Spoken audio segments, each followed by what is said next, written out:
I am a 23-year-old female, and I have blocked out most of my high school experience along with some of the ex-friends that I had. But I saw recently a TikTok talking about parents being rude to friends and not feeding them, and a memory slapped me in the face. I'm gonna name her Jenny, but we were friends since freshman year of high school. We were in this friend group that was also in the same church, but me and Jenny were kind of stepping away from the church, so we hung out more separate just so we could have space to have fun without hearing some religious conversation or culture. Her dad was a cop that had very bad anger and a very narcissistic mom. For the most part, for the few years that me and Jenny were friends, I had no issue with her parents. A few weird conversations, but usually we would be hiding in her room or leaving the house quickly. Growing up, my single mom did not allow sleepovers, period. But when I had turned 14, I had to beg my mother to let me sleep over for one night at Jeannie's house,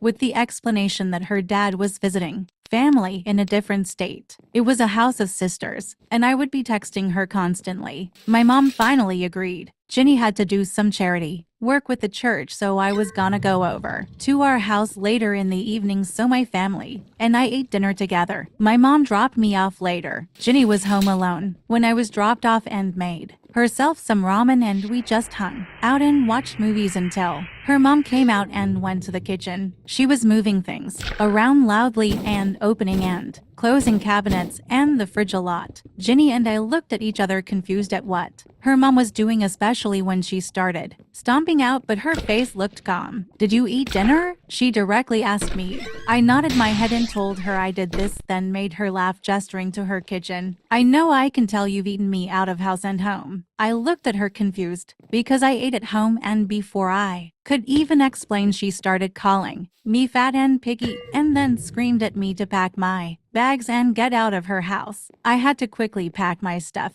up and then ran out of the house because she was just going off on me. I had to run down the sidewalk so she would leave me alone. It was 11 p.m. and I had to ask their neighbors having a party if I could use their phone so my mom could pick me up. I was absolutely humiliated, and I didn't talk to Jenny again.